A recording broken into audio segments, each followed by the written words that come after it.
Buonasera, ben trovati alla 16ª puntata della Zanzega. Stavo notando come rispetto alla sigla la camicia si sia un po' scolorita. Quindi la sigla risale più o meno ai primi di novembre, tenendo conto che l'ho lavata io almeno 12 volte. E calcola che per fortuna io non sono nella sigla perché la stessa cosa è successa a questa camicia. Ringrazio la mia sarta che mi ha confezionato 26 camicie tutte uguali, questa è la realtà dei fatti, non è sempre la stessa, qualcuna un po' più chiara, qualcuna un po' più scura. Scherzi a parte, benvenuti a questo appuntamento molto interessante che io ho voluto fin dall'inizio perché, come sapete bene, come anche tu sai bene, per le tue vicissitudini familiari, e anch'io lo sappiamo bene, una delle caratteristiche importanti, storiche, di queste tre regioni di cui parliamo ogni puntata, cioè il Trentino Alto Adige, il Veneto del Friuli Venezia Giulia, è proprio quella di aver avuto una grandissima immigrazione in più momenti della storia, quindi dall'Ottocento sino agli anni, adesso dico una cosa, poi magari mi correggerete, fino agli anni 60 più o meno. E quindi abbiamo dedicato questo appuntamento proprio ai popoli, all'incontro dei popoli, all'immigrazione, a chi ha deciso di trasferirsi, insomma, e portare parte della propria cultura, chi all'estero, chi invece nelle nostre regioni. Perché dicevo questo, Ivo? Perché tu hai avuto un'esperienza in famiglia, no?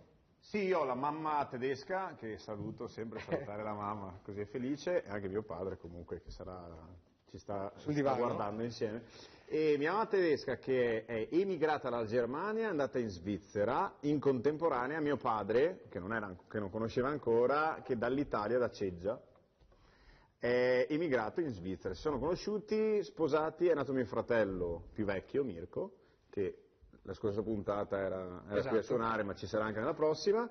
Poi sono nato io e dopo 6 mesi dalla mia nascita mio padre, con un po' di nostalgia, decise di prendere famiglia e buoi non ce ne aveva, e assieme tornare a casa. Tornare a casa, sì. La stessa cosa con la mia famiglia, mia madre era di Revine Lago Tarzo, per intenderci, mio padre era di San Donà di Piave, si sono conosciuti a Zurigo, si sono sposati, è nato mio fratello a Talville, Zurigo, e poi sono rientrati, insomma, negli anni. Siamo fratelli. Siamo praticamente la stessa vicissitudine storica.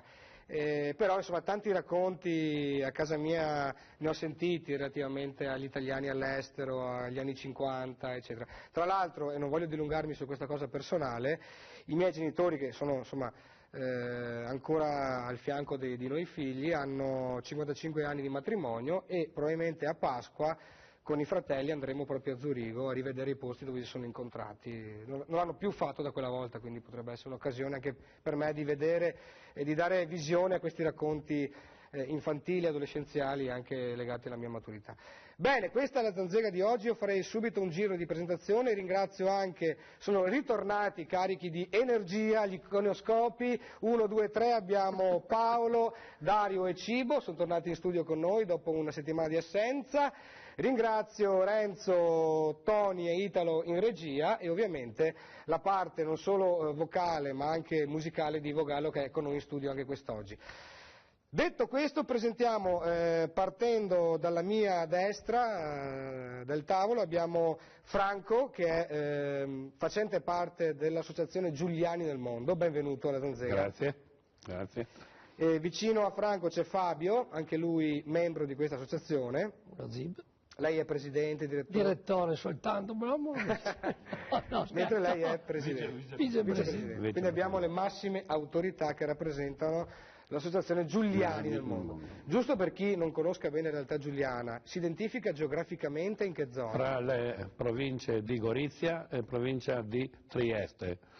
E inoltre noi anche teniamo conto del territorio sia sloveno e sia croato di quelli che abitavano là e hanno lasciato quella volta l'Italia, 350.000, e hanno emigrato in tutto il mondo, oltre che 100.000, 150.000 sono rimasti in Italia.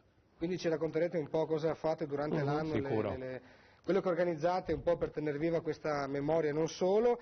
Giuliano Vantaggi era ospite telefonico la scorsa puntata È già la terza zanzegata che ti fai ormai. Sono la terza edizione. Allora, Giuliano rappresenta più cose, in questo caso vieni come bellunese. Sì. Bellunese, nonché tu sei responsabile della comunicazione della Dolomiti Expo e poi consulente, come sappiamo, della Fondazione Dolomiti UNESCO. Grazie Giuliano di essere in studio con noi. Grazie a voi. Oscar De Bona, presidente in questo caso dell'Associazione Bellunesi nel Mondo. Però Oscar ci parlerai anche di un'altra realtà che è attiva non da molto tempo, relativa sempre all'immigrazione e immigrazione, perché avete, se non sbaglio, creato una realtà museale a Belluno. Il MIM, Museo Multimediale Interattivo, che celebrerà tra qualche mese l'anno di attività e siamo molto soddisfatti perché è una realtà molto interessante che il bello è che viene visitata anche da fuori provincia, da fuori regione, quindi arrivano anche dall'estero, è aperto anche sabato e domenica previa prenotazione, quindi siamo molto soddisfatti. Sai che noi abbiamo poi all'interno dell'Associazione Bellunesi nel Mondo sia il vecchio direttore che è andato in pensione ma che lavora come prima e sia il giovane direttore che come tutti sanno Marco ha delle grandi capacità come tutti i giovani oggi sui nuovi mezzi di comunicazione, quindi possiamo dire che siamo in rete dopo qualche secondo da aver fatto l'evento, noi siamo già in rete. Avremo anche un paio di filmati fornitici proprio da Marco che salutiamo, che ci mostreranno nel dettaglio cos'è l'Associazione Bellunesi nel Mondo e cos'è questo museo interattivo. Molto molto bello, che un po' raccoglie non solo l'esperienza dei bellunesi ma diciamo della regione. No, ci sono i friulani, i trentini, c'è di tutto, anche perché allora eravamo sotto Francesco Giuseppe, quindi eravamo paesani. Abbiamo come ospite in studio ancora Anna Lanfranchi, benvenuta alla Zanzega. Grazie dell'invito. Tu rappresenti l'associazione Trentini nel Mondo. Esattamente. E quindi poi ci spiegherai anche un po' le vostre iniziative. Molto volentieri. Avremo anche qualche contributo esterno in questo caso, soprattutto fotografico e forse anche un filmato. Al tuo fianco c'è Alberto Tafner, benvenuto alla Zanzega. Grazie. Qualifica, non so se siete direttore. Direttore presidente. Ok, quindi abbiamo i vertici dei Trentini del Mondo. Poi abbiamo con noi Walter che rappresenta invece, è un po' più lungo la nomea del... Dilla tutta bene che così. Mandi. Prima ci salutiamo, no? E io sono rappresentante dell'ente friulano di assistenza sociale e culturale all'immigrante che nasce dalla diocesi di Pordenone nel 1907. Diciamo che la tua attività è quella di dare supporto. Nasce per dare supporto a chi partiva in quegli anni verso le Germanie, verso le Americhe.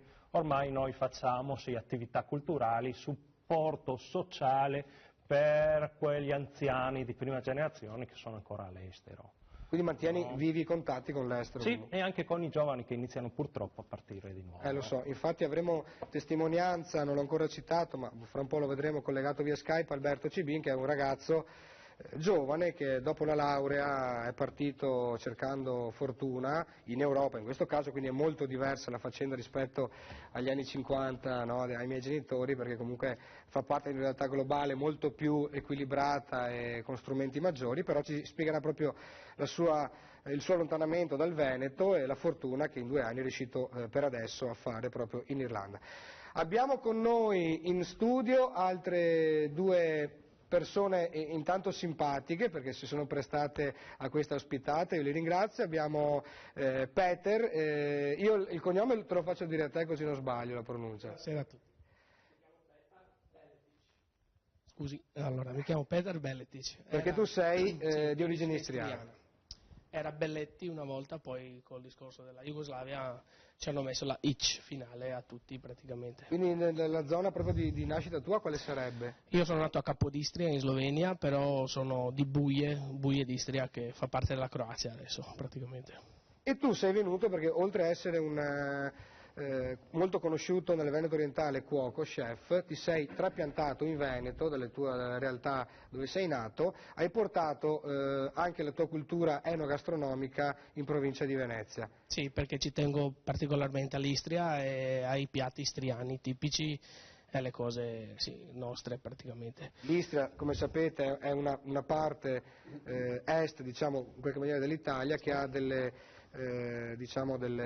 usi, dei costumi per certi versi molto simili e dei sapori molto simili. Sì, sì, quasi uguali, diciamo, al Veneto, si fanno cose praticamente uguali, un po' diverse su certi aspetti, però la cucina, diciamo, è quella, per questo mi è anche molto facile riuscire qua nel Veneto a incontrare i gusti della gente. Sì, Puoi dirci solo il nome del piatto tipico, tra virgolette, che ci hai portato oggi? Sì, il piatto si chiama Musiani, è un nome istriano che dopo vi farò vedere un po' e farvi capire come si fa. Al tuo fianco c'è un tuo caro amico che io conosco bene perché l'ho visto molte volte cantare. Caro Ivo è un cantante, un collega. Gianni Battistella, grazie di essere alla Zanzega. Ciao Daniele, di avermi invitato, sono venuto volentieri insieme con l'amico Peter perché è un grande nel suo mestiere, se vogliamo chiamarlo mestiere, ma io chiamerei arte di cucina, e riflette proprio anche la nostra cucina veneta, anzi ci fa assaporare certi piatti tipici che noi avevamo dimenticato.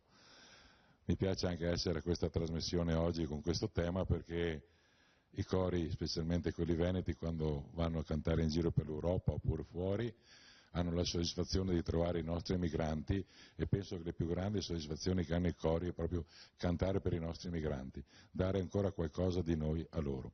Grazie. Bene, ringraziamo Gianni Battistella, forse si è visto in sovraimpressione appunto presidente di questo coro che è sito in riva al Piave, si chiama Coro Monteperalba e un po' diciamo nel repertorio ha tantissime canzoni tipiche non solo degli alpini ma i cori di montagna classici e forse, visto che è presente, riusciremo anche a sfruttarlo in qualche maniera. Magari facciamo un pezzo dopo insieme. Ci organizziamo tra una pausa e l'altra, ci organizziamo. Primo break, torniamo fra pochissimo, benvenuti alla Zanzega. Eccoci rientrati alla Zanzega, diamo il benvenuto anche a un altro ospite che ci ha poc'anzi raggiunto, il presidente delle Latterie Soligo. Buongiorno. Benvenuto, è già stato con noi, quindi insomma più o meno sa come funziona questa trasmissione. Sì, la tua bella trasmissione. E di questo ti ringrazio. Allora, oggi avremo tante cose da mangiare, credo che magari in chiusura potremo anche chiudere con un pezzo di formaggio Soligo, visto che la bocca... Non stracca? Esatto, l'ho fatto io a voi. Vabbè. Allora, iniziamo a parlare un po' di queste realtà legate all'incontro di popoli. Anna, i Trentini del Mondo. Allora, come nasce questa associazione? Cosa combinate attualmente? Quali sono i vostri obiettivi? L'associazione è un'associazione storica, nasce nel 1957 e fin da subito si occupa ovviamente di emigrazione e di supportare tutta quella fetta di popolazione che, in Trentino il fenomeno migratorio è cominciato alla fine del 1800, però si protrae fino agli anni 70, quindi dal 57 al 70 l'associazione supporta l'immigrazione che in quel momento va soprattutto su Canada, Australia e Europa in tutte quelle che sono quelle pratiche, procedure che vanno dalla salute a diritti di successione o pratiche che li tengono legati al territorio trentino. Oggi l'associazione è mutata perché è cambiato lo scenario, il territorio e quindi gli obiettivi sono cambiati, dall'assistenza alla solidarietà si è passati più a un rapporto paritario di collaborazione perché gli emigrati ormai si sono integrati, si sono emancipati nei territori in cui sono immigrati e sono in grado di interloquire e avere uno scambio alla pari con il Trentino, anzi diventano una fonte, una risorsa molto importante per il Trentino e per l'Italia, ovviamente gli immigrati nel mondo, perché anche a causa della crisi che sta vivendo l'Italia. Credo tu sia sulla stessa frequenza d'onda e concretamente avete questi contatti diretti proprio con le genti che rientrano, che fanno visita al Trentino? Sì, abbiamo questi contatti, però io volevo sottolineare che la Trentini nel mondo ha oltre 200 circoli in giro per il mondo, no? Questi sono i volumi che raccolgono tutti i 200 e oltre circoli del Trentino nel mondo. Allora, la mia speranza è che le autorità politiche, le autorità anche economiche capiscano che questa rete che questo sistema di trentini, parlo di trentini ma potrei parlare di qualsiasi provincia delle nostre che hanno un sistema articolato di emigranti all'estero, che questo è una risorsa per chi oggi vive nelle varie province. Cioè noi abbiamo, adesso apro una ferita probabilmente, un'autonomia particolare nel Trentino, quindi io penso che la nostra provincia, la provincia trentina in particolare, abbia non la necessità, il dovere di essere rappresentata all'estero dai suoi conterranei attraverso questo sistema, questa rete di trentini all'estero. Ok. Il lavoro che fate, voglio dire, è piuttosto impegnativo, quindi, nel senso che non si limita ad alcuni interventi spot, ma credo ci sia un lavoro, dico, quotidiano, presumo. Sì, certo, come diceva il direttore Anna prima, la Trentina al Mondo è nata quasi 60 anni fa proprio per dare un aiuto, quello che i nostri emigranti all'estero ritenevano di dover avere dalla loro provincia, dal loro governo, diciamo. Oggi come oggi, per fortuna, il 90% degli emigranti ha fatto la sua strada, ha trovato l'equilibrio, sono già arrivati alla quarta, alla quinta generazione, quindi sono perfettamente autonomi ed integrati. Cosa succede? Succede che queste forme di aggregazione possono costituire una risorsa, una forza da poter interloquire alla pari con le forze esistenti nel Trentino, nel senso che, facciamo degli esempi, se la Trentina al Mondo ha, mettiamo un circolo a San Paolo, a Buenos Aires, a New York più che a Melbourne, sappiamo che oggi, come dicevi tu prima, io sono qua sempre, non si preoccupi. C'è un'emigrazione una nuova immigrazione, no? Soprattutto legata ai giovani, la chiamano fuga di cervelli, ma è comunque un'emigrazione, perché l'emigrazione è una persona, un essere umano che si sposta, che abbia il cervello o che non ce l'abbia, è una persona che si sposta.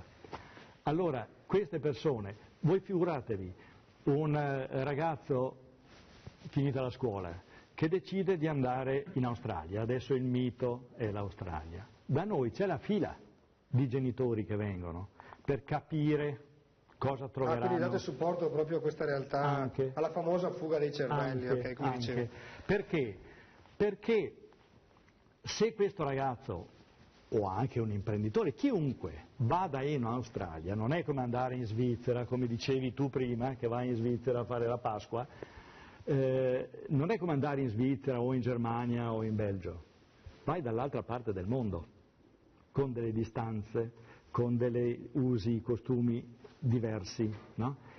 Allora sapere che lì in quel posto, che si chiami Melbourne, che si chiami Perth, che si chiami un'altra città dell'Australia, c'è un nucleo organizzato di trentini, cioè di conterranei, è un sollievo psicologico per chi va, ma soprattutto per la famiglia che resta. Certo. Metti che perdi il passaporto, ti rompi una gamba, hai bisogno all'ultimo momento di trovare un alloggio, cioè necessità pratiche. In effetti questa cosa è importante, non ci avevo neanche pensato. Certo, sai che puoi c'è qualcuno che ti dà una mano, rivolgerti a questi nostri circoli. Qual è la difficoltà, tra virgolette, nostra? È quella di riorganizzare questi circoli anche per questa realtà, perché altrimenti i circoli fino a qualche tempo fa erano un luogo di aggregazione, faceva la festa della polenta, facevano anche riunioni di tipo sociale, culturale, però un po' scollegati uno con l'altro.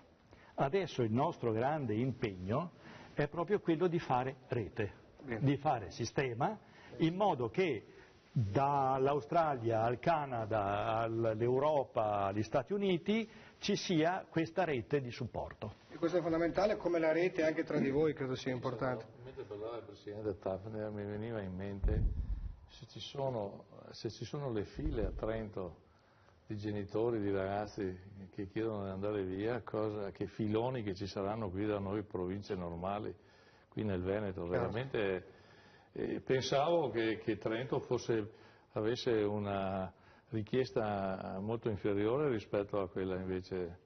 Se è questa la situazione vuol dire che siamo messi proprio male, ma male forte. Già, per fortuna c'è Peter che non so cosa hai fatto, sentivo uno scricchiolare, no? La frottaglia con i bruscandoli e con l'ombolo istriano. Con? L'ombolo istriano. Che sarebbe? È una lonza praticamente affumicata, asciugata sulla bora. L'odore è fantastico, peccato. Ah, sì. Il microfono, scusa, l'ho perduto, dicevo che l'odore è incredibile. Allora si chiama il bruscandoli, che sarebbero il lupolo selvatico. Bravo, e l'ombolo, che è praticamente la lonza di maiale, sale e pepe asciugata sulla bora istriana.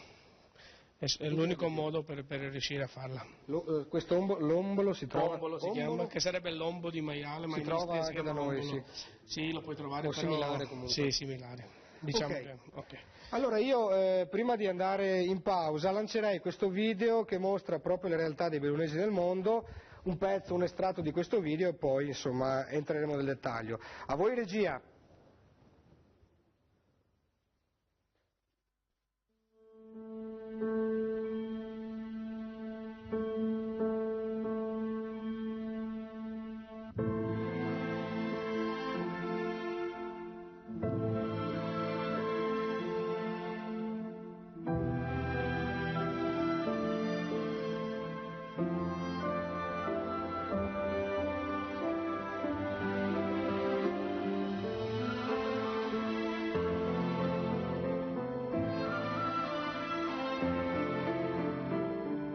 Guardate all'estero, non abbiate paura, la creatività vi porterà molto lontano.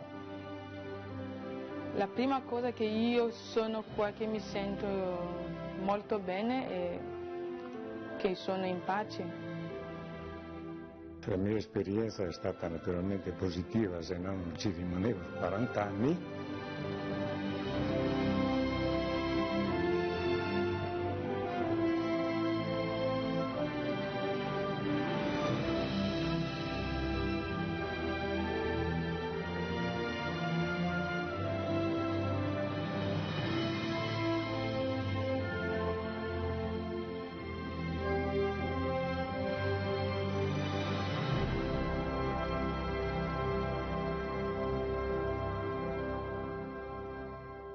Questo era Oscar, una sorta di spot, diciamo, no? Sì, che abbiamo fatto in occasione proprio anche dell'inaugurazione.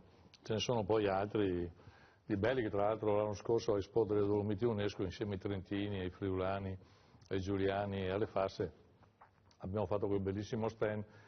Quest'anno studieremo una cosa più ridotta ma più efficace, senza tante distinzioni. Dovremo rappresentare un po' queste tre aree in maniera unitaria in vista anche dell'Expo di Milano 2015. Presidente, lei rappresenta in questo caso un trevigiano, non nel mondo ma nella Marca di Treviso, però credo lei sappia bene di cosa stiamo parlando perché comunque ha visto genti partire da Treviso per raggiungere lidi molto più lontani, in tempi non sospetti insomma. Beh, io credo che sulle famiglie trevigiane, ma poi quelli che siamo attorno a questo tavolo, sulle nostre famiglie abbiamo tutti che sono partiti, qualcuno prima della prima guerra mondiale, tra la prima e la seconda guerra mondiale tantissimi, i miei parenti ne ho in Francia, a Tolosa e da altre parti, ma Argentina ce ne sono, diciamo che ognuno di noi è toccato da questa migrazione forte che sono state in quegli anni. E sostanzialmente ai tempi in cui facevo l'amministratore comunale, che si è fatto qualche gemellaggio e si continua tutt'oggi ad avere dei contatti fortissimi con questa gente, no, che è immigrata e che hanno queste forti radici, questo dialetto che è molto più stretto del nostro, certo. No, gente, perché è un dialetto che è bellissimo a parlare. O parlano la lingua di dove sono o il dialetto d'origine della famiglia molte volte. Esattamente, mi sono trovato che sono venuto in visita in latteria di Soligo dei brasiliani e naturalmente interprete, poi pian piano, no, io devio sempre, parlo il dialetto, no, e come parlavo in dialetto l'altro mi ha risposto e poi uno era vivo da Fondanelle del mio comune, e i suoi avi sostanzialmente, è lì che poi ci si spiega e ci si capiva anche perché parlano il dialetto strettissimo. Anche perché, Presidente, in Brasile la quarta lingua riconosciuta da Lula è l'italiano, che è proprio questa somma di dialetti veneti, trentini. Ma poi parliamo di tutti quelli che sono andati all'estero, ma sostanzialmente anche dalle nostre aree, quelli che sono andati in Sardegna. C'è anche l'immigrazione interna, c'è stata. L'immigrazione interna è stata bravissima, è stata fortissima, no? E quando io mi trovo a parlare col presidente della latteria di Arborea, che è una potenza, parliamo il dialetto, ma un dialetto stretto, perché lui dei suoi genitori e poi dei suoi nonni, no? La prima lingua, diciamo. E nel momento, 2 secondi, prima sì, ok, poi andiamo al dialetto, ma un dialetto che io mi devo forzare un po' e che mi piace parlarlo. Un dialetto arcaico. Bene, siamo pronti per fare una pausa, la frittata è fatta, benissimo, la frittata è fatta, piccolo break, la Zanzega a fra pochissimo. Ben rientrati alla Zanzega. Allora, abbiamo con noi Fabio che voleva aggiungere una piccola cosa relativamente a quello che abbiamo detto poc'anzi. Sì, sulla mobilità professionale o fuga di cervelli, indubbiamente ce ne sono tanti. Trieste è piccolina, no? Una città piccolina. Nell'ultimo biennio noi, come Giuliani nel Mondo, abbiamo monitorato 300 giovani che se ne sono andati in 46 paesi. È un numero non indifferente. Scusi, in quanto tempo? 2 anni. Ah, in 2 anni, ok. E infatti lei mi dà proprio il là perché abbiamo in collegamento Skype un ragazzo che se n'è andato un paio di anni fa proprio dalla provincia di Venezia. Alberto, per caso mi senti? Ti sento benissimo, ciao Lele, ciao a tutti quanti. Ciao, benvenuto da Cork in Irlanda, vero? Esatto. Qui sono le tipo 9:30 di sera, da te non so. Qui le 8:30, siamo un'ora indietro. Hai mangiato? Già mangiato. Così presto? Così giovane, così presto? Perché poi si esce a bere qui in Irlanda. È vero. Allora, Alberto, al volo, tu hai guadagnato, diciamo, l'Irlanda circa un paio di anni fa, se non sbaglio. Sì, era maggio del 2012. Quindi tu hai fatto la tua bella carriera universitaria a Venezia e poi cos'è accaduto?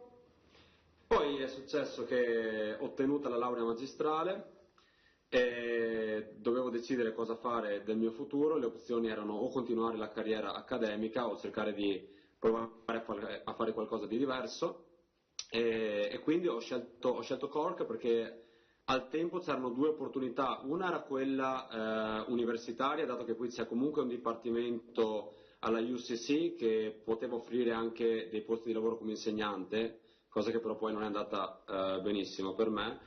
Però tuttavia qui a Cork c'è il più grande centro al momento in Europa per l'informatica. Tutte le più grandi compagnie informatiche mondiali, quindi la Apple, EMC, McAfee, Tremicro per cui lavoro, la Blizzard, Linux. Amazon anche se non sbaglio.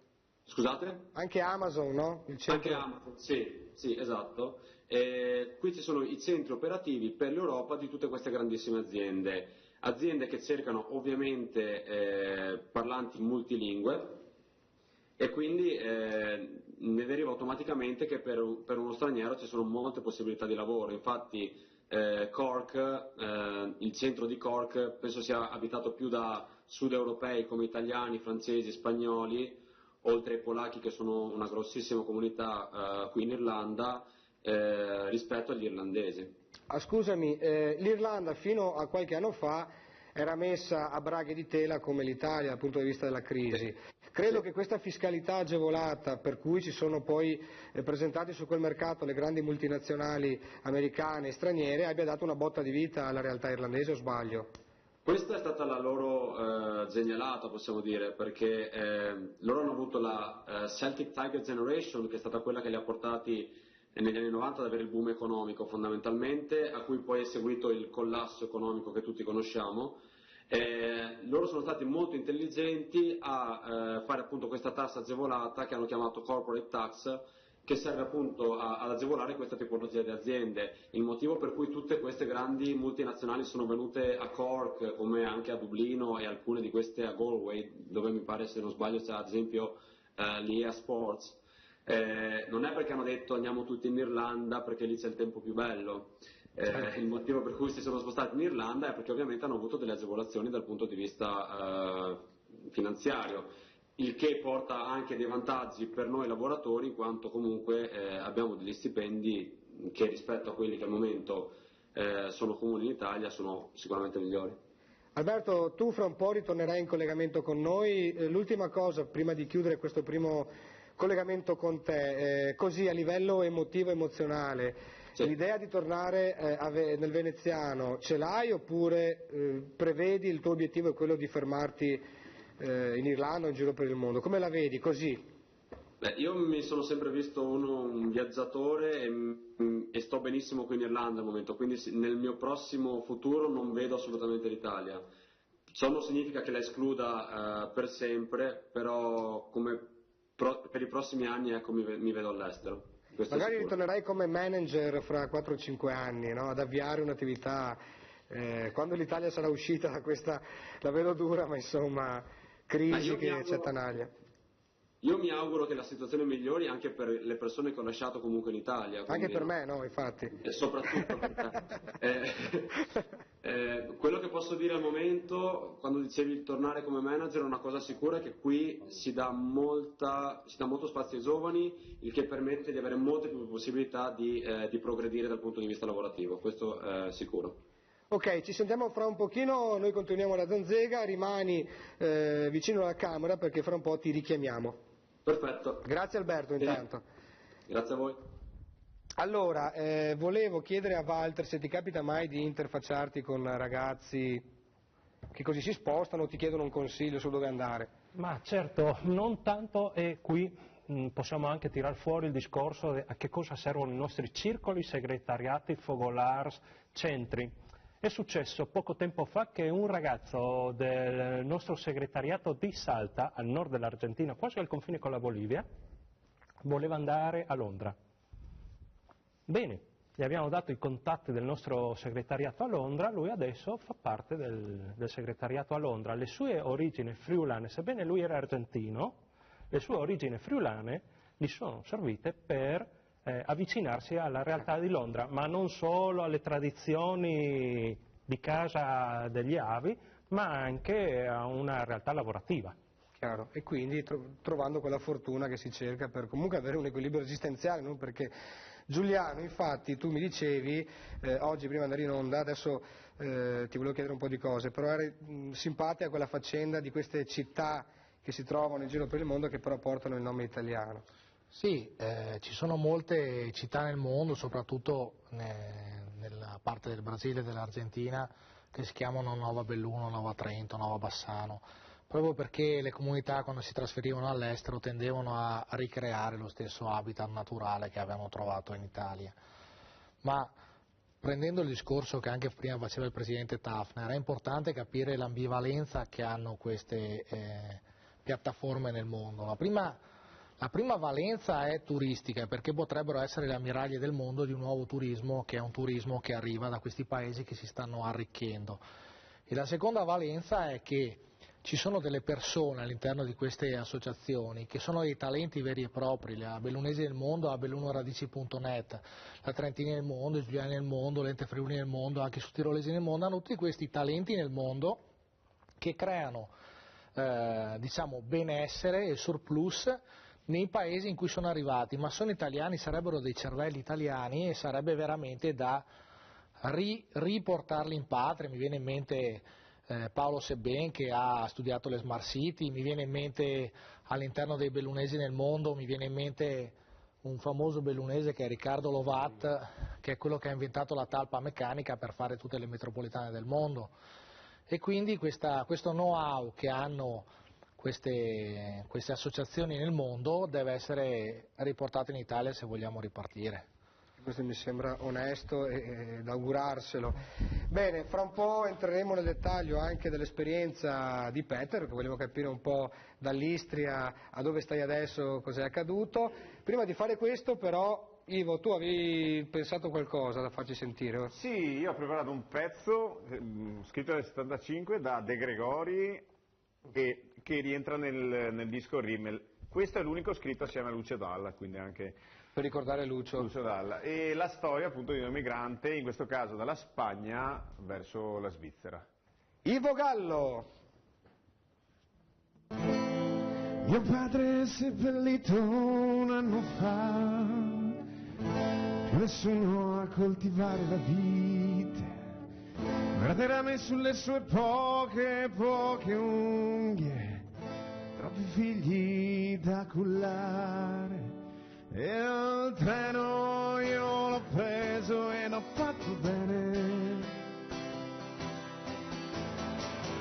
Spago sulla mia valigia non ce n'era, solo un po' d'amore la teneva insieme, solo un po' di rancore la teneva insieme. E il collega spagnolo non sente, non vede, ma parla del suo gallo da battaglia, la latteria diventa terra. Prima parlava strano e io non lo capivo, però il pane con lui lo dividevo. Il padrone non sembrava poi cattivo. E hanno pagato Pablo è vivo. E hanno pagato Pablo è vivo. E hanno ammazzato Pablo è vivo, vivo. Hanno ammazzato Pablo è vivo.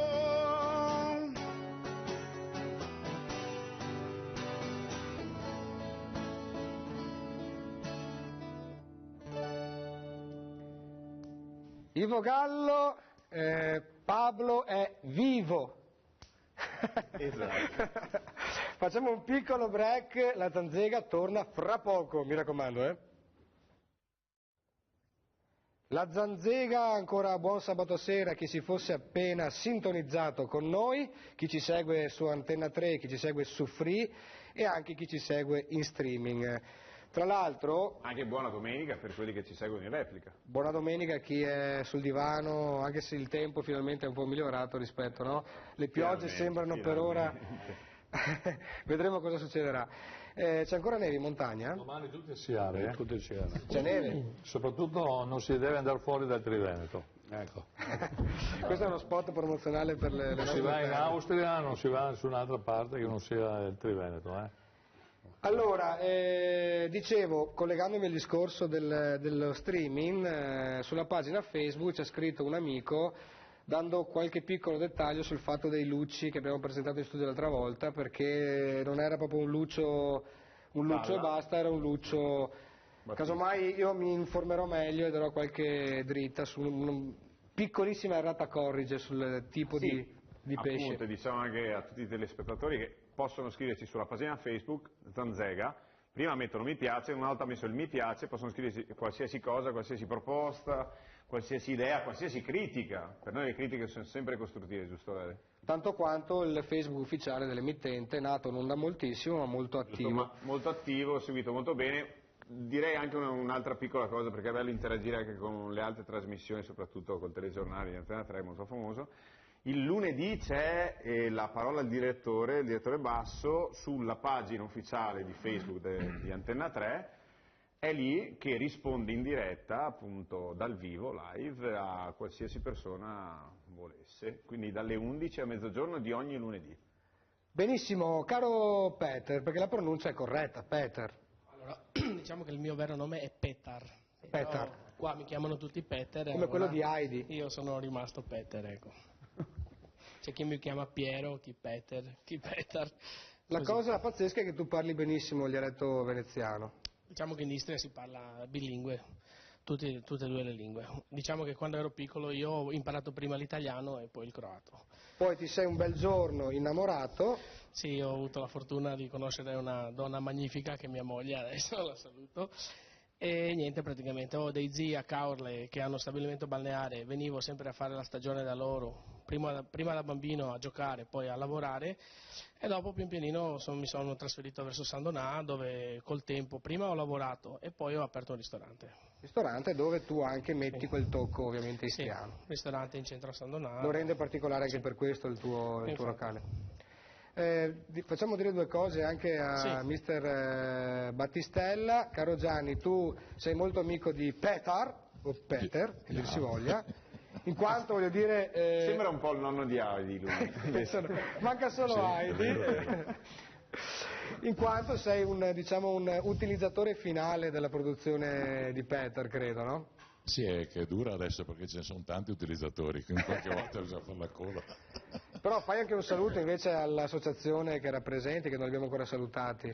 Noi, posso dire, 6 marzo di quest'anno abbiamo celebrato i 47 anni del Coro Monte Peralba in concerto. Quindi sono passati circa 130-140 personaggi all'interno del coro, attualmente siamo in 35. Qualche personaggio come De Bona già lo conoscevo prima, perché con gli amici di Mel e tutto il Cadore ci siamo incontrati tante volte. Il nostro stile, diciamo, è inizialmente canti di montagna, poi ci siamo un pochettino addentrati nei canti alpini. Nel 2007 e nel 2008 abbiamo fatto una quarantina di rappresentazioni del Piave Mormorava insieme col Teatro dei Pazzi, questa nuova esperienza di teatro anche per un coro, che penso che adesso con i 100 anni del ricordo della Prima Guerra Mondiale ritorneremo a ripresentare in tutta Italia. Quest'anno ritorneremo ancora in Germania in ottobre a ritrovare un nostro carissimo coro di amici e Symphonic Chor di Gelsenkirchen, e loro verranno da noi il prossimo anno. Questo è un sistema anche di pubblicizzare le nostre spiagge. Abbiamo tantissimi amici tedeschi che prima andavano in Liguria e quelle parti, come giustamente De Bona dice, ne abbiamo convinti e sono venuti nelle nostre spiagge a Jesolo, Caorle e Bibione. E di questo siamo felici perché almeno così contribuiamo un pochettino anche noi a questo turismo da fare nel Veneto. Abbiamo le montagne più belle del mondo, patrimonio dell'UNESCO.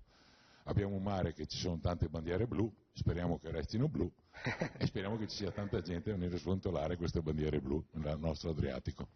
Grazie Gianni. Allora, un attimo al volo, Fabio e Franco, allora, raccontatemi qualche piccolo aneddoto legato a questi incontri che voi fate. Io vorrei un momentino ricollegarmi a quanto ha detto Giuliano. Per l'input, per l'outgoing del turismo. Noi puntiamo sulle eccellenze nel mondo, ne abbiamo parecchie e vi faccio qualche nome. Parliamo di Andretti, parliamo di Missoni, ormai non lui povero Tai ma la moglie, Marchione della Fiat che ci dà una mano a Shanghai. Parlo di la Bastianic, che ne parlavamo un momento fa, della Bastianic con il figlio Joe, che mi sembra che sia super a livello mondiale. Abbiamo in Canada un certo Barzulla che sarebbe Lilli italiano, per fare un nome nel settore del caffè. Baldini, il primo violino dell'orchestra di Stato di San Paolo. Kramerstetter in Canada, che è il maggiore florovivaista, 400 dipendenti. Questi li teniamo sotto controllo, tra virgolette, per portare turismo nella nostra regione. È chiaro. Franco, qualche ricordo che hai, qualche incontro particolare? Qualche ricordo, innanzitutto io posso dire questo, ho ritrovato dopo oltre 100 anni che avevano lasciato la propria terra la sorella di mio nonno, cioè la sorella di mio nonno è partita per il Brasile nel 1894, in cui si è sposata sempre con un certo Calagnano Antonio di Ronchi. In quei tempi eravamo sotto l'Austria, il nostro territorio praticamente la gran parte contadino, le difficoltà, la fame e così via, e lei aveva 16 anni, assieme all'amico sono partiti e sono andati in Brasile. Hanno fatto questa coppia 25 figli. Di 25 praticamente e con il caldo si vede e praticamente si sono sposati in 12, attualmente sono in 470. Hai voglia? 400 in 3 stati del Brasile, nello stato di San Paolo, nel stato del Paraná e nello stato del Mato Grosso. Posso dirvi solamente questo, che a ottobre sono stato nel Mato Grosso, una cosa impressionante, un territorio vastissimo, un territorio il quale ho fatto 200 chilometri e passa, tutto arato, tutto praticamente, loro fanno 2 raccolti all'anno, sia di soia, sia di grano turco, il frumento e così via. È un territorio inestimabile, anche perché hanno deforestato molto. Ho trovato un giovane di Padova, il quale fa una grande piantagione di adesso non mi ricordo bene, caffè, no? Però no, di soia, hanno fatto di alberi di alto fusto, va bene? È una cosa impressionante come in 10 mesi questo sale di 5 metri praticamente e cresce, in 7 anni tagliano questi alberi e fanno mobili, fanno benefici. E lì è una cosa veramente. Poi sono stato a Cuiabá, la capitale, e poi Tangará Serra. Tangará Serra 30 anni fa non esisteva, oggi sono 100.000 persone che abitano, sono molti che vengono dall'interno e vengono là per occuparsi dei terreni e così via. È un grande fermento, è una popolazione molto molto attiva, ma al di là di tutto, ecco, io ho questa famiglia che ho ritrovato e le ho anche attualmente è viva ancora l'ultima figlia, ha 88 anni, ha fatto 88 anni in luglio scorso e praticamente l'ho visto adesso a ottobre, è ancora in gamba, ho detto ai 90 anni guarda che arrivo di nuovo per festeggiare assieme, ecco questo è un po' quello che mi ha avvicinato, ma oltre a questo anche la famiglia della parte della moglie che ho in Argentina. Io 30 anni fa ho conosciuto i Giuliani nel Mondo, che prima non sapevo che c'erano delle associazioni, però ecco, e sono 30 anni che collaboro praticamente con l'associazione e mantengo rapporti anche molto con i giovani che vengono ogni anno a fare i nostri stage, sono all'incirca 15 giovani di tutto il mondo e questo è un po' il collegamento, un po' il futuro, un po' quello che noi cerchiamo di mantenere per tenere alto anche ancora le tradizioni e i valori. Il mio territorio, il quale mi occupo e provengo, è la Bisiaccheria. Questo libro che praticamente ci dice Bisiacco è bello, ovvero come andare per il mondo e restare in Bisiaccheria. La Bisiaccheria è un piccolo territorio fra il mare Adriatico, il Carso, il fiume Timavo e il fiume Isonzo. Sono all'incirca 70.000 persone che abitano, sempre siamo nella provincia di Gorizia, no? Ecco, però ecco, abbiamo avuto anche noi una forte migrazione, se non altro, dopo la prima guerra mondiale e dopo la seconda, ecco un po' le idee socialiste. Mi dai là per chiedere anche ad Anna, tu hai mai occasione di visitare i paesi proprio come in questo caso Questa è una delle fortune del mio lavoro, ovvero quello che mi porta in svariate parti del mondo. Il Presidente prima parlava di 230 circoli nel mondo, dislocati in tutti i continenti, quindi dal Nord America al Centro America, al Sud America, all'Australia, all'Europa orientale e occidentale. Io ho la possibilità e la fortuna di viaggiare per andare a incontrare queste comunità. Quindi sì, le cose, gli incontri che ho occasione di fare sono delle cose che ti lasciano qualcosa dentro. L'ultimo incontro che mi ha toccato di più l'ho avuto in Messico. Ero praticamente nella foresta messicana, nel centro del Messico, tra Veracruz e Città del Messico, e sono andata a visitare un rancio. Dopo un'ora di camminata sono arrivata in una casetta di legno dove ho incontrato 3 sorelle, le sorelle Zanottelli, dette le bionde, nate e dette le bionde, tutte e 3 in un'età indistinta tra i 70 e i 90 anni, nate, vissute e cresciute lì, non si sono mai mosse, e figlie di uno Zanottelli che alla fine del 1800 era emigrato in Messico. Ricordano qualche parola in trentino come polenta piuttosto che altre piccole parole, ma è stato un incontro veramente toccante e incredibile. Anche perché quando incontrano poi un italiano o un trentino che arriva da loro... Non erano sposate, erano le tre sorelle zitelle, e la cosa che ti lascia così, ti fa commuovere, è che il contatto che loro hanno con te è quasi ti toccassero come fosse una divinità, perché vieni dalla loro terra natia, non per loro ma la terra d'origine. Quindi quello che è stato raccontato a loro, quindi rivedono un po' e ti fanno delle domande per capire dov'è, cos'è, com'è, senza avere neanche probabilmente l'idea di dov'è l'Italia, di dov'è il Trentino. Però con un sogno di rientrare in qualche maniera a vedere quei posti che mai hanno visto, credo. Sì, per 3 signore anziane come quelle magari no, ho avuto invece altri incontri dove parlare solo del Trentino, fargli vedere un'immagine della montagna provoca le lacrime in queste persone, e il loro sogno più grande è almeno una volta rientrare nella terra natia. Come avete capito, la Zanzega oggi si occupa di questo incontro di genti. Noi facciamo un piccolo break e torniamo fra pochissimo in diretta. Amici della Zanzega, ben rientrati, siamo oltre metà della trasmissione. Un buon sabato a chi ci segue il sabato sera e ovviamente nella replica della domenica. Buona domenica a tutti e ben trovati con noi. Oggi parliamo di popoli, di immigrazione e migrazione, e vedo che il nostro buon Peter ha messo sul piatto questa, come si chiama in Istria, come da noi credo? Fortaia, la fortaia, che sarebbe una frittata a base di bruscandoli, che è il luppolo selvatico. Sapevi che era il luppolo selvatico? Sì, sapevo che era il luppolo selvatico, anche perché il luppolo è molto famoso per la birra, quindi... Ah, quindi dici... Un buon bevitore di birra. Allora, se voi casomai volete portarla qui, volete un assaggio della fortaia istriana?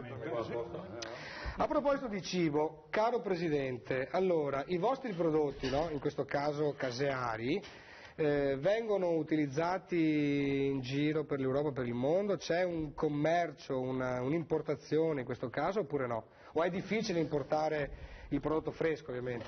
Esportarlo. Esportarlo. Allora, come azienda noi siamo, la nostra forza è sicuramente nel nord-est, ma non solo, Rimini, un po' tutta l'Italia.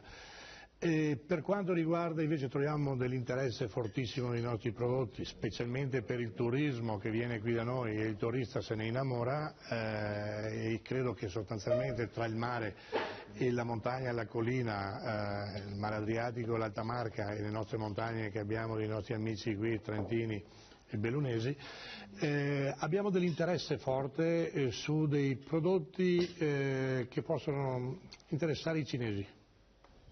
Perché so che ci trovano delle difficoltà con i gusti proprio dell'estremo oriente. A parte il problema del lattosio, che qui abbiamo anche un prodotto, che questo è un prodotto delattosato, perciò per quelli che sono intolleranti lo possono bere.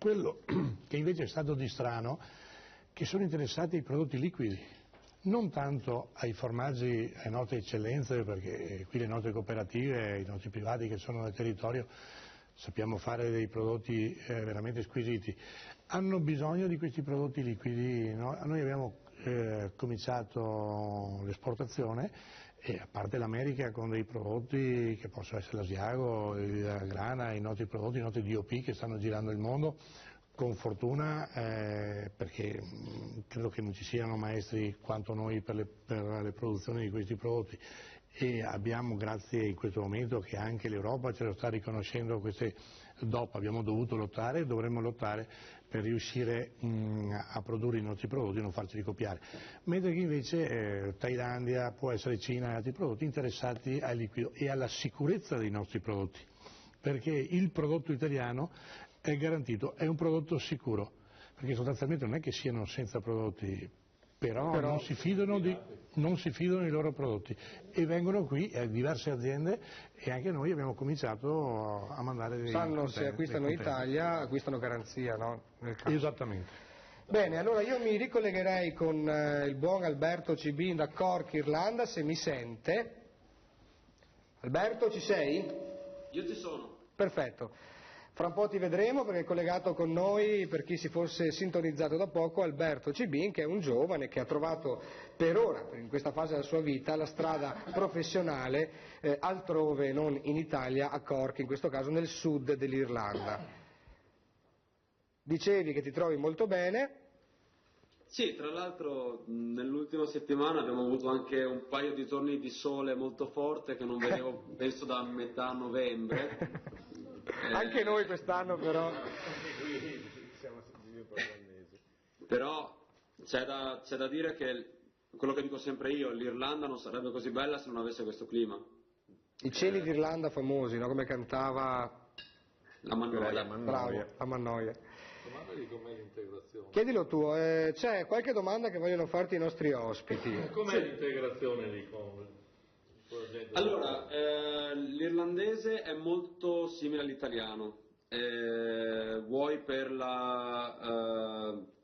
motivi religiosi, quindi la forte integrazione del cattolicesimo, vuoi perché fino a qualche anno fa l'Irlanda era un paese molto povero, quindi prima della Celtic Tiger Generation qui erano molto molto poveri, come potevano essere gli italiani del nord-est intorno agli anni 50 e 60, quindi hanno una base culturale che comunque si avvicina alla nostra e che li fa essere molto vicini a noi. Io, per esperienza personale, una cosa che racconto sempre furono i primissimi giorni in cui andavo ad esempio in un pub e avevo degli irlandesi che iniziavano a parlare con me e la mia ragazza senza conoscerci minimamente, offrendoti da bere e consigliandoti come poter trovare lavoro, come poter cercare casa, quindi diciamo che l'integrazione è molto...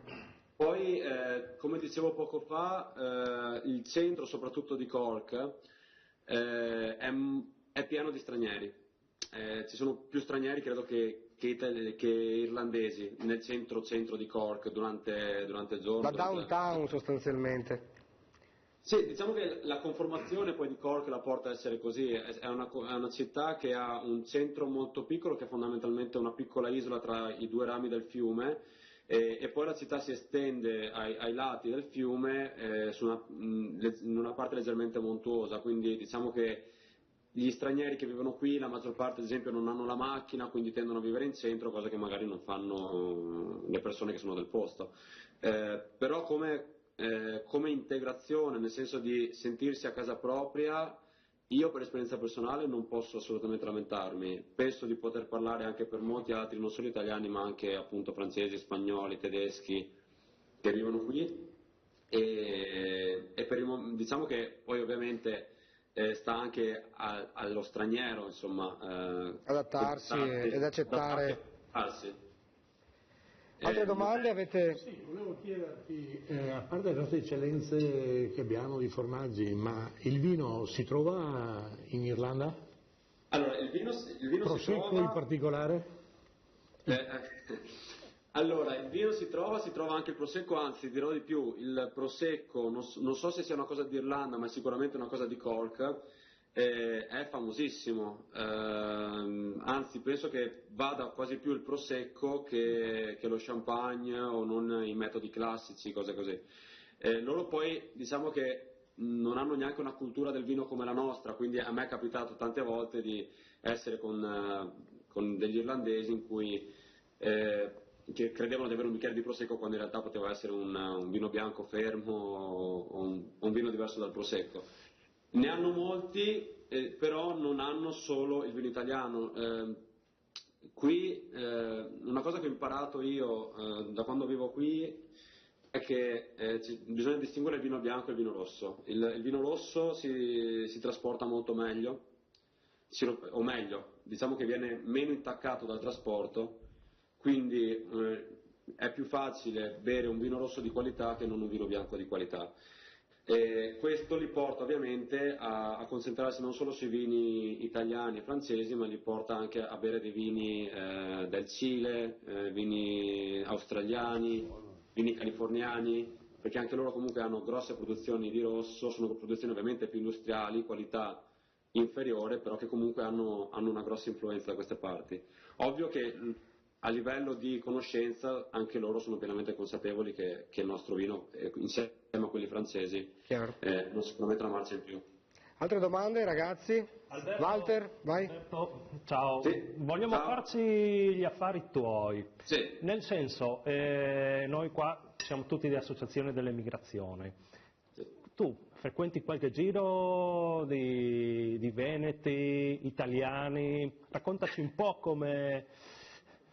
Ok, io appartengo forse alla categoria che gli italiani, non dico li eviti, però essendo all'estero cerco comunque di sfruttare al massimo questa mia esperienza. Ho ovviamente amici italiani, amici stretti non sono moltissimi, e gli amici che ho sono principalmente del sud Italia. La motivazione è semplice, gli italiani che sono qui difficilmente sono del nostro territorio.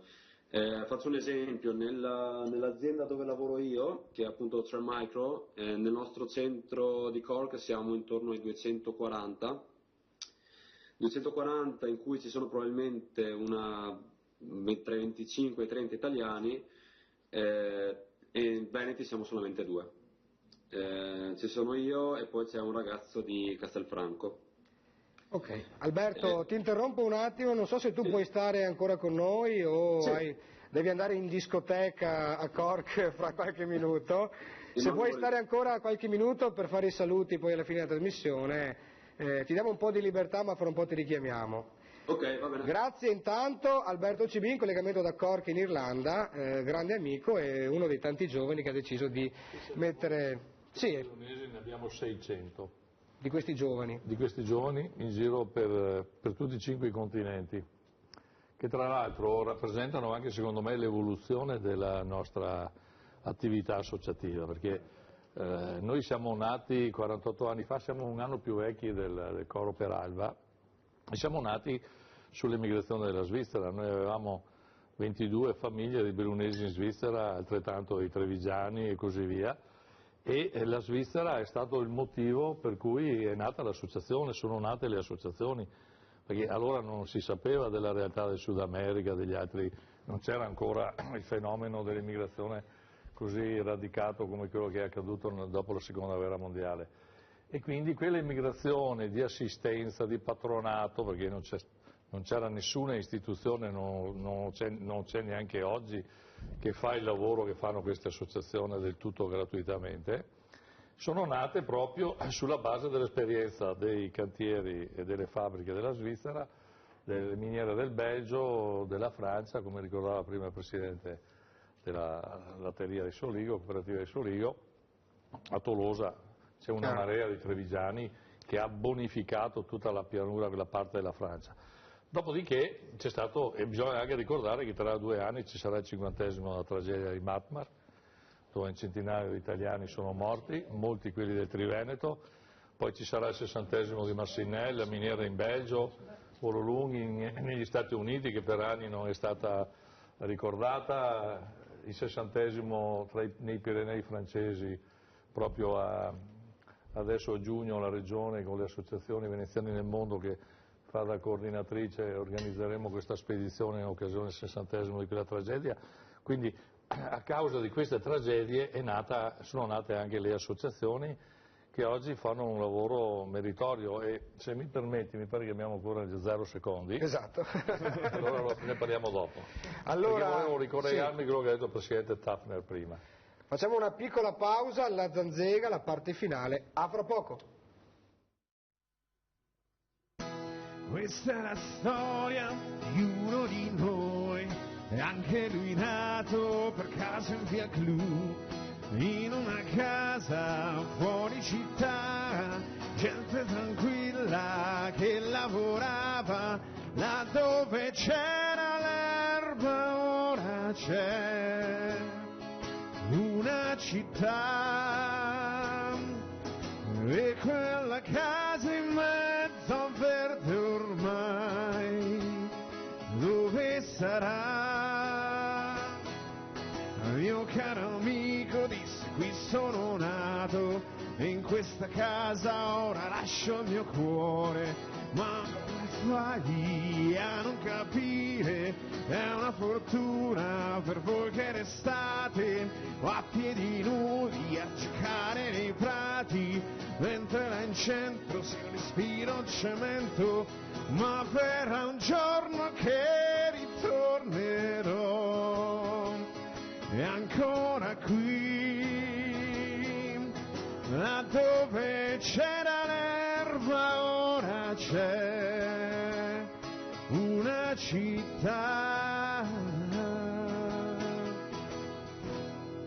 Ivo Gallo. Bravo Ivo. Forse ti ha sentito anche Grazie. Alberto dall'Irlanda. Sei marito di Francesca? No. Francesca Gallo. La figlia del medico. Lei suona la fisarmonica però. Ah sì, potremmo fare bravissima, è un trevigiana pollaio insieme. Ah, sì, no, Ha una fisarmonica fatta con legno di pera. Di pero, insomma. Fa parte di un altro pollaio. Fatta da questo Gallo. papà, che devi chiamarla perché è bravissima. Con lui poi una coppia. Oscar, Sì. volevi chiudi con No, prima che Alberto torni a Trento, lo ringrazio moltissimo, insieme all'Anna.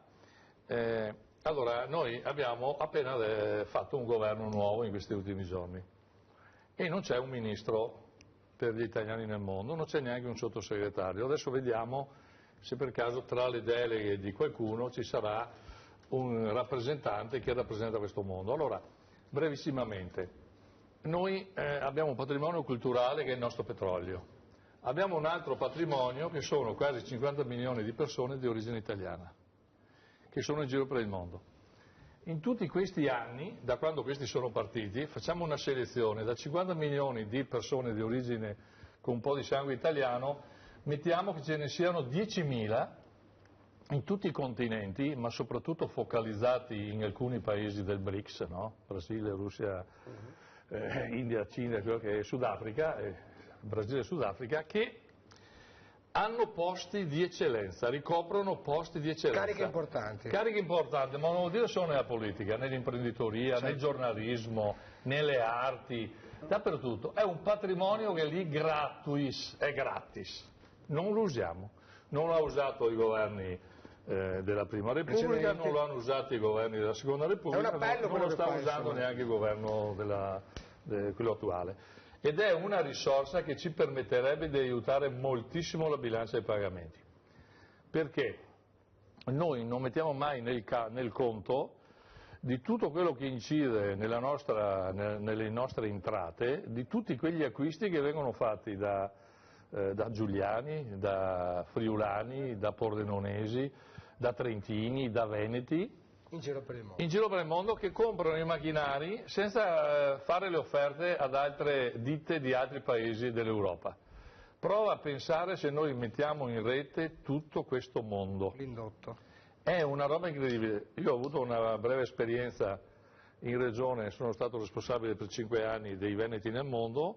A New York abbiamo costruito una community dei Veneti di New York e nel giro di 6 mesi abbiamo messo assieme 180 ragazzi, dico ragazzi, tra i 35 e i 45 anni, o figli dei titolari o dei giovani direttori responsabili degli Stati Uniti, delle loro aziende, tutte aziende nostre venete nel settore delle grappe, dei vini, nel settore della moda, tantissimi. Prova a pensare che questi fino a 6 mesi prima non sapevano neanche che c'era la possibilità di organizzare una cosa del genere. Prova a pensare, se queste reti, a partire da quelle dei trentini che sono le più radicate, anche perché grazie alle possibilità economiche hanno potuto veramente finanziare anche bellissimi progetti, e anche i nostri che sono in giro per il mondo sono sensibili se dai una mano, se fai stage, se ne fai per 10, se ne fai per 100, però senza distinguere e fare differenze tra le varie associazioni, visto che ormai da anni stiamo collaborando, se questa cosa qua venisse messa assieme, invece che andare a Cork, si va in un posto in cui si decide, nel centro anche geografico delle tre Venezie, e si mette su un ufficio attrezzato con i nuovi macchinari che oggi le comunicazioni ti mettono a disposizione, e fai questo lavoro a favore delle nostre aziende, noi avremo incassi che vanno a quadruplicare, se non anche ad avere numeri ancora maggiori. Scusami. No, era soltanto per rispondere a Oscar. Diamo Alberto, visto che dovete anche salutarci. Sì, certo. È per dire che due cose, sfondi una porta aperta, nel senso che noi, come abbiamo detto all'inizio, che cerchiamo di fare rete, cerchiamo di fare sistema, perché l'obiettivo è quello di trasformare, diciamo, la Trentini nel mondo in una comunità trentina, perché ha un valore questa parola, comunità, perché rappresenterebbe tutti quelli che si riconoscono nel valore aggiunto. Perché il Trentino, il Veneto, il Friuli, tutti hanno le loro particolarità, le loro bellezze, la loro economia, la loro cultura, però c'è un valore aggiunto che è quello di essere trentini, di essere friulani, di essere bellunesi, veneti. E questo è uno, quindi fare comunità. La seconda, hai ragione quando dici di fare rete tra di noi. Esiste l'UNAIE.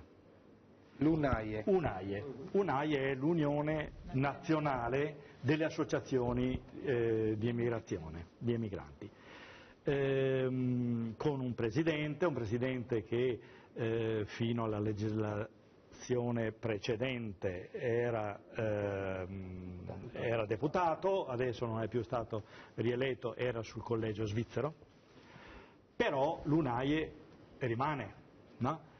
E per non farla disperdere e per cercare di fare proprio quello che dicevi tu, Oscar, abbiamo deciso insieme di mettere una sede organizzativa, e per questo frangente è capitato a Trento, no? Per motivi di tipo logistico e operativo e di opportunità.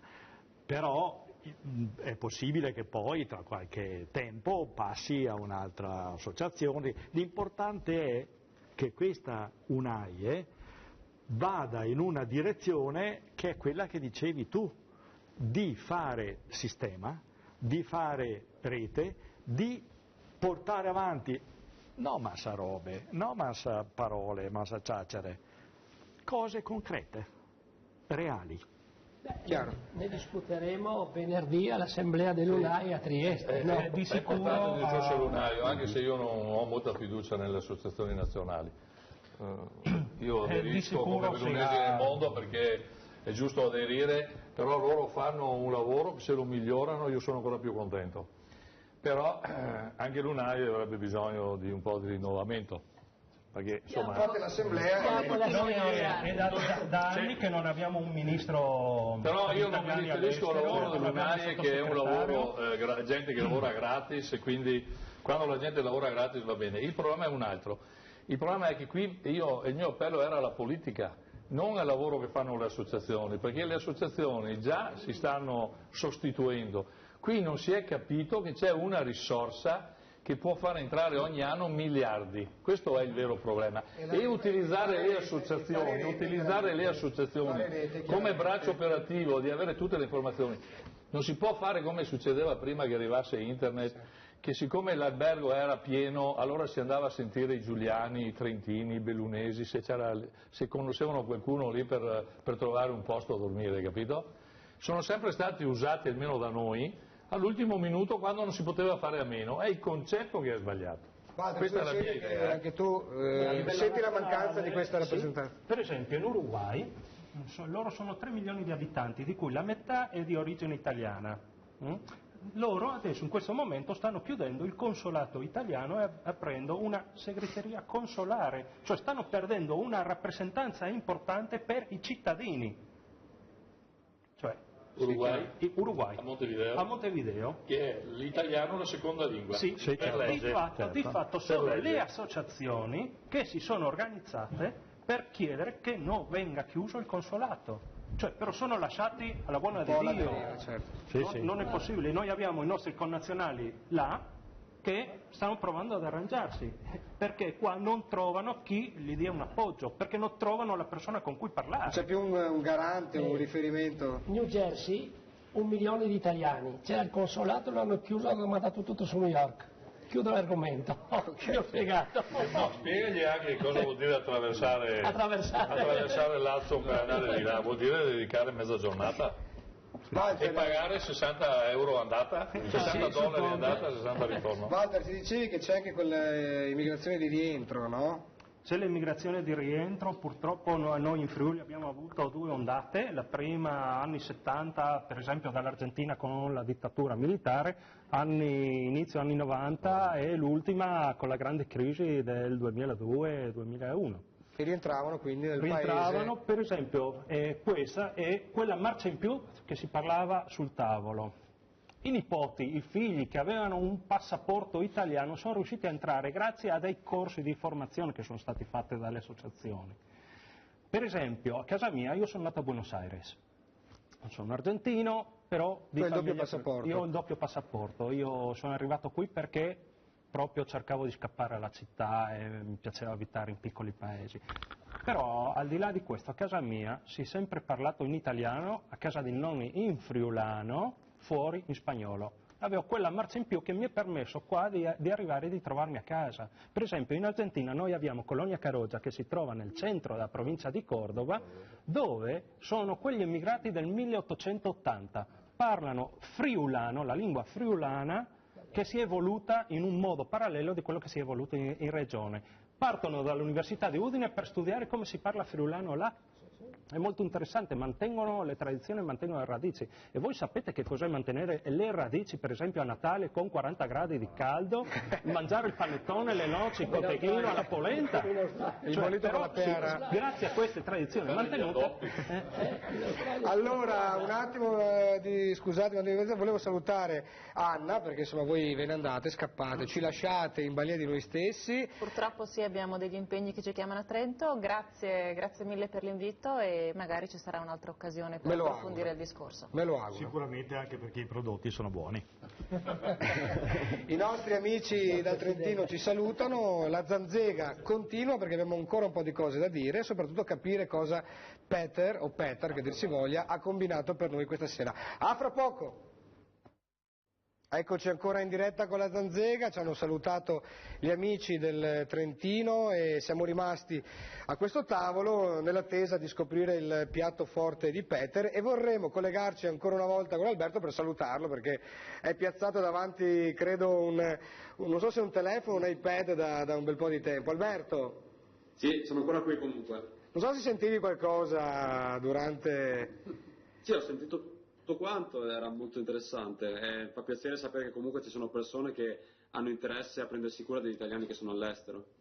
Esiste dalle tue parti come diceva prima, qualcuno ti ha chiesto, forse eri tu Walter, se c'è un ente italiano, di cultura italiana dalle tue parti? Allora, qui proprio a Cork c'è un'associazione che si chiama Irlanda Italiana, che si occupa non solo di fare aggregazione per gli italiani ma anche di organizzare eventi culturali, quindi dal cinema alla musica, cose del genere. Hanno un forte interesse per la letteratura anche perché qui a Cork nell'università, nella UCC, c'è un dipartimento di italianistica molto importante, il che facilita comunque la creazione di queste associazioni culturali fondamentalmente. Poi ce ne sono sparse un po' dappertutto, la più grossa ovviamente che è la Dante Alighieri è a Dublino, non è qui, però comunque associazioni di cultura italiana ci sono. Possiamo anche dire, prima di salutarci, e lo dico anche a Giuliano che è seduto qui con noi, che c'è l'idea di portare la nostra avventura per Di Piave dalle tue parti, vero? Esatto, è un progetto in cantiere di cui ho già parlato con i responsabili appunto dell'associazione qui e speriamo di poter portare avanti questo progetto, insomma. Comunque noi sbarchiamo a Oxford in ogni caso, abbiamo già avuto la conferma e quindi sarebbe bello, visto che siamo là, a fare un giretto anche in Irlanda, no? Io vi aspetto. Alberto, io ti ringrazio, se vuoi salutare i ragazzi dalle tue parti che ti stanno vedendo, ti ringrazio di essere stato con noi. Grazie a voi per la possibilità, ovviamente io mando un saluto a tutti quelli che ho lasciato in Italia e arrivederci presto. Grazie Alberto, grazie, buona fortuna. Grazie. Grazie. Allora Walter, chiudiamo un attimo il giro di quello che stavi dicendo prima, no? Ma guarda, velocemente, le nostre associazioni sono evolute, come si diceva prima, bisogna fare rete, le sedi gigantesche che c'erano all'estero ormai non servono più, servono una rete virtuale, dei centri virtuali tipo e-segretariati, Fogolars, un social network come quello che hanno le associazioni delle eccellenze, è fantastico. E quindi riesci a collegare e trovare, certo. sì, si evolve tutto. Giuliano Vantaggi, allora, secondo te questa appunto unione, questa rete, questa risorsa incredibile di associazioni eccetera, per il turismo e per il marketing può essere utile? È fondamentale secondo me, perché intanto devo fare un ringraziamento a queste associazioni perché nel mondo delle Dolomiti, dopo le province e le regioni che hanno costituito il bene patrimonio dell'umanità, sono le prime associazioni che sono riuscite a mettersi insieme tutte quante, perché le altre associazioni delle province di altro tipo ancora non ci sono riuscite, quindi bisogna fare un ringraziamento speciale. Poi un altro ringraziamento è che adesso ci affacciamo dapprima con questa edizione di Expo delle Dolomiti che coniugherà 3 marchi, Sapori Italiani Alpini, Expo delle Dolomiti e Arte in Fiera nelle Dolomiti, ci affacciamo a una tematica che sarà propria dell'Italia nel 2015, che è quella di Expo Milano 2015, cioè nutrire il pianeta. Io credo che i ragazzi che fanno parte di queste associazioni, che girano il mondo, che sono nel mondo, abbiano già nutrito il pianeta con il loro essere, perché a me viene in mente perché chiaramente essendo bellunese vedo la parte bellunese, vedo bellunoradici.net che è il social network che riguarda i bellunesi del mondo. Io ogni volta che vado alle riunioni di questi italiani nel mondo, la prima domanda che mi faccio è: ma li abbiamo mandati tutti via? Ok, a proposito di spostamenti, Fabio, al volo, in 2 parole, l'esodo.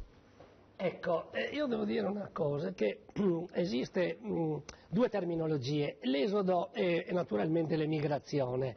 L'esodo è una cosa voluta, purtroppo abbiamo perso la guerra e le truppe jugoslave sono entrate praticamente fino a Trieste per ben 45 giorni, per cui ben 350.000 istriani, fiumani e dalmati si sono riversati nel giro di qualche anno a Trieste.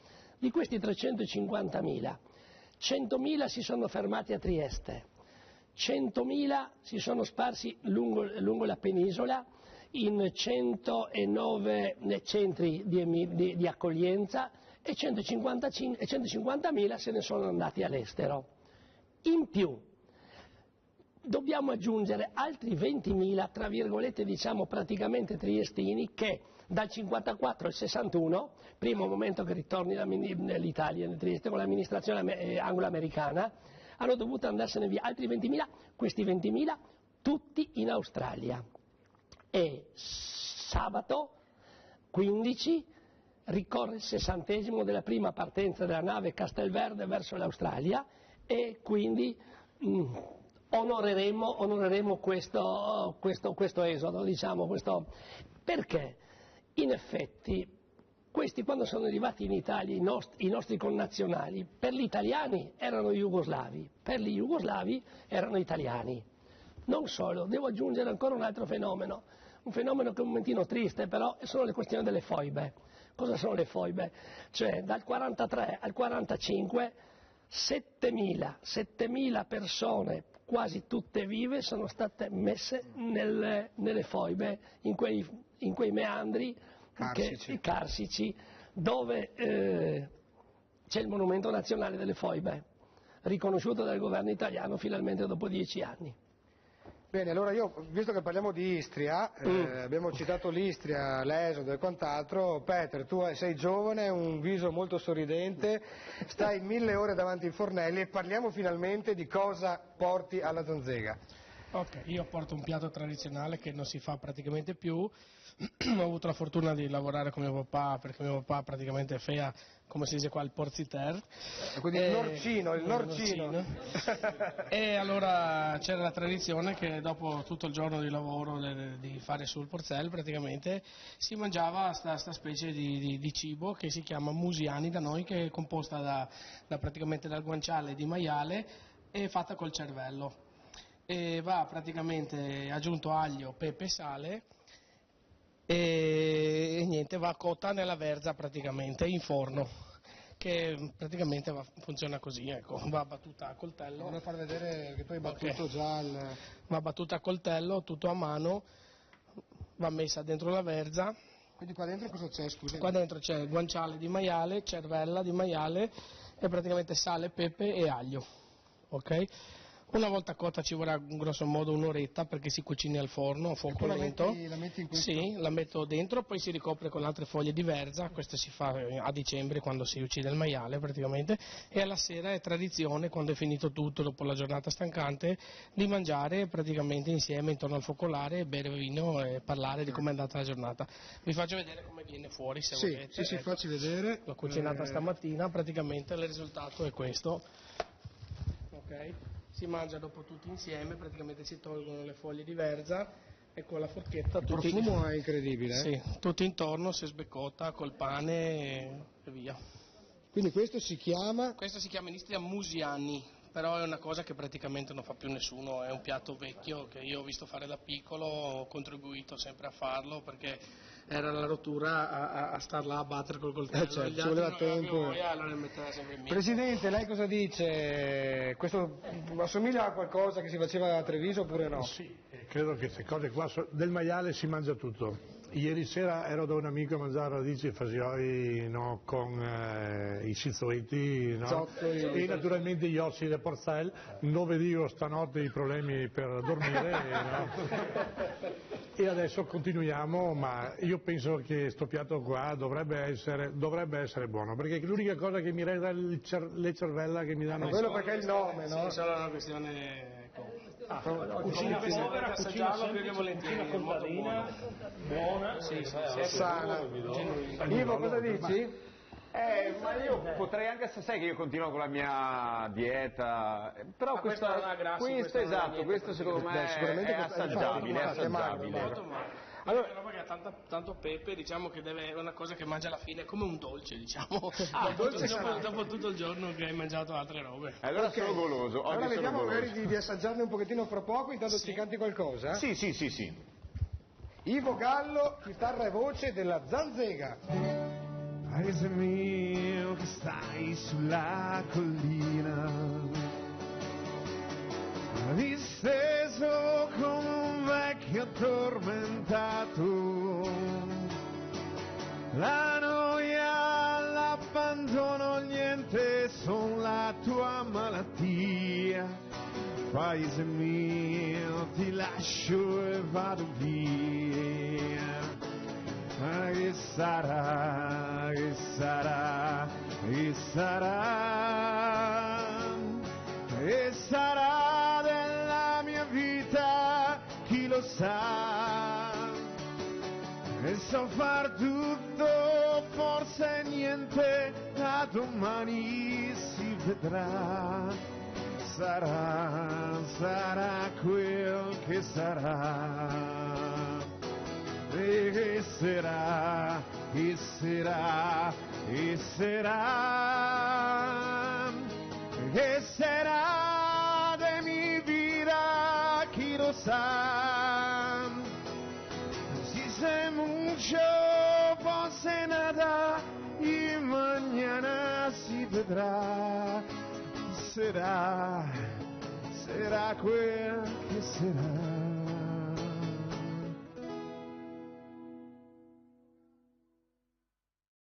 E noi stavamo degustando questa prelibatezza che arriva dall'Istria, ma nel qual caso la si trova anche a San Donà di Piave, perché Peter ha un ristorante dove fa un sacco di cose particolari, proprio in centro città, e quindi insomma poi ci dirai un po' come venirti a trovare, cosa combini. Prima di questo, due parole al volo con Fabio sul discorso dell'immigrazione a Trieste, perché abbiamo parlato proprio della fase finale, quindi di Trieste, Istria e anche quei prodotti proprio della zona. Sì, ecco, devo dire sì, Trieste è stata indubbiamente una città di emigrazione, però la fortuna di Trieste è stata l'immigrazione al periodo di Maria Teresa, cioè greci, levantini, ebrei, balcanici, cioè parlo di serbi, friulani e anche dal sud Italia, oltre al gruppo germanico.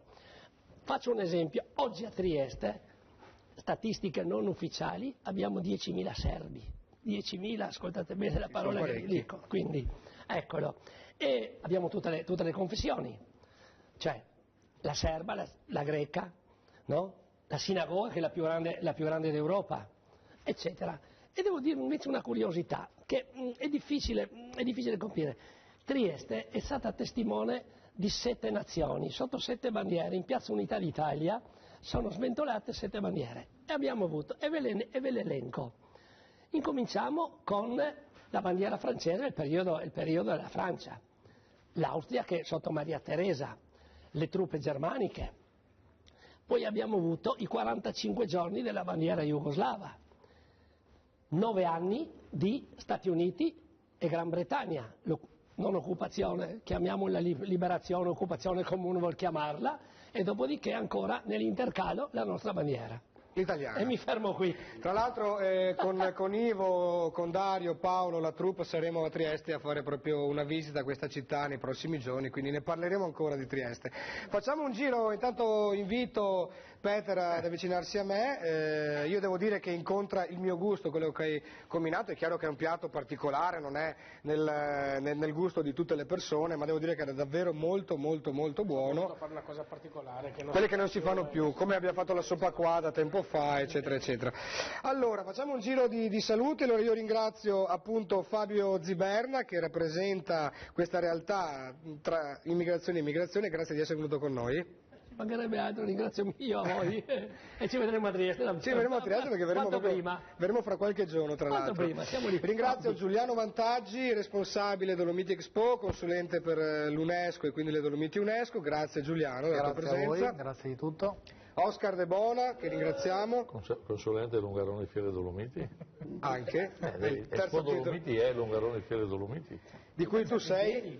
Io sono il presidente, oppure sono qua io e il mio collega.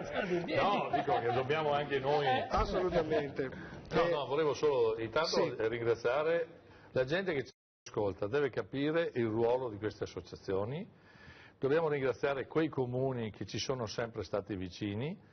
Capiamo che in questo momento hanno delle grandi difficoltà per chiudere i bilanci, nonostante questo ci sono vicini, i più, e se si è vicini a questi valori possiamo farcela uscire da questa crisi. Grazie, ringrazio anche Walter, anche il tuo accento molto particolare. Il nome è friulano, Mattiussi. Dell'ente friulano assistenza sociale e culturale all'emigrante. Questa puntata sarà molto fortunata.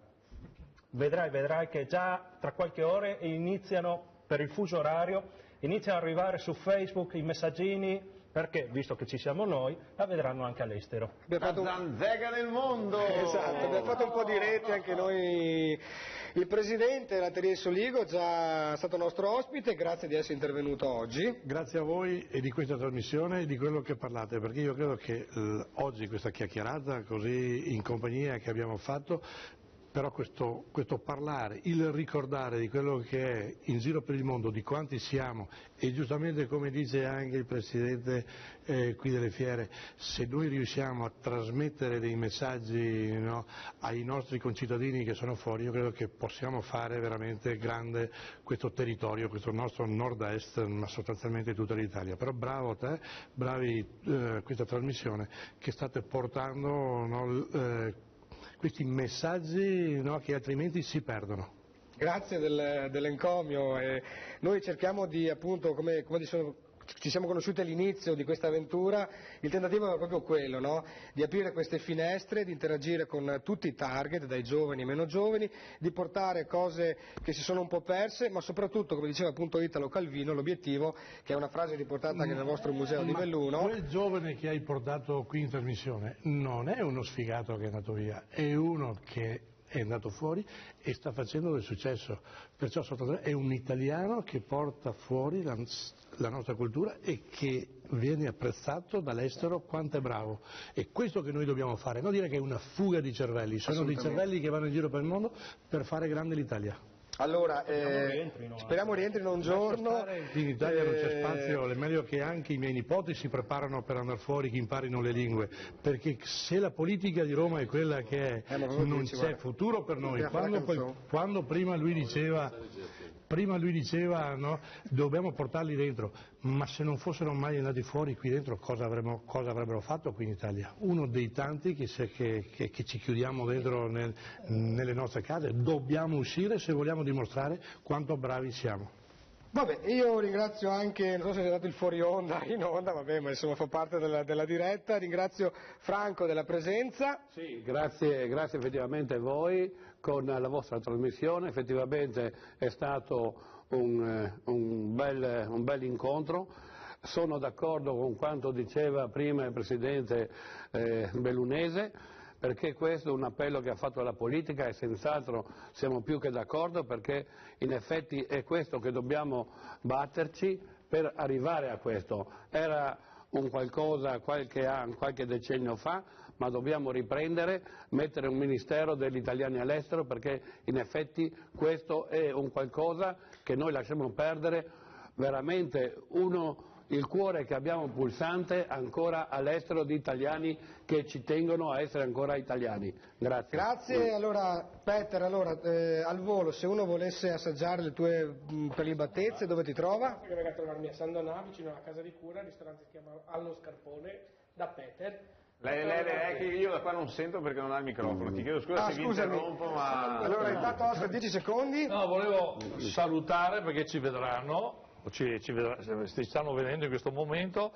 quelle migliaia di gelatieri bellunesi e trevigiani che da un secolo fanno il gelato artigianale riconosciuto a livello europeo, portano il nostro prosecco e le nostre grappe. Grazie per tutto quello che fate per la nostra terra. Peter, se vogliono trovarti, dove ti trovano? Allora, sono in centro a San Donà, vicino alla casa di cura, il ristorante si chiama Lo Scarpone, facciamo un po' di tutto, pesce, carne e roba tipica istriana. Grazie Ivo dell'aiuto, musica e parole a Ivo Gallo e Gianni Battistella per chiudere la Zanzega, a voi! La mula de Parenzo la lila, cabezo su bottega la lila, de tutto la vendeva, de tutto la vendeva. La mula de Parenzo la lila, cabezo su bottega la lila, de tutto la vendeva. Ora che manca perché non va più. Grazie a Ivo Gallo e a Gianni Battistella che hanno improvvisato. Grazie a tutti voi perché abbiamo dato un piccolo tocco di mondo, di genti, di popoli, una Zanzega che si espande. Grazie a tutti, buon sabato, buona domenica, alla prossima settimana. Grazie.